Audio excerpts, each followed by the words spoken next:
jacaylka waa dareen xambaarsan guur xalaal ah iyo wada noolaansho raxmad leh oo marna dhammaanayn.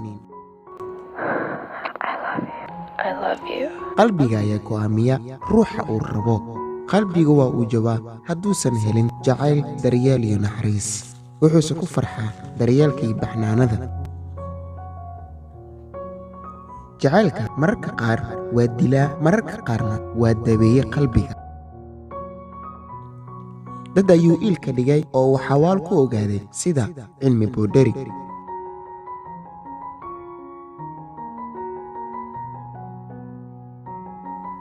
waad ka fikiraysaa qofkaad jeceshahay, noloshaada isbeddelaysa. aad ayaad u tawaysaa qofkaad jeceshahay, hadalka qofkaad jeceshahay ayaad u xiisaysaa dharaar iyo habeenba. waxaana daba u ah inaad nolosha la wadaagto qofkaad muuhatay. haddaad xanan weydo waad ilaawi kartaa adigoo ka dheeraanayo wax walba xusuusaha kugu soo celcelinayo, sida sawirradii laguu soo diray, hadiyadihii uu kuu keenay ama ay kuu keentay,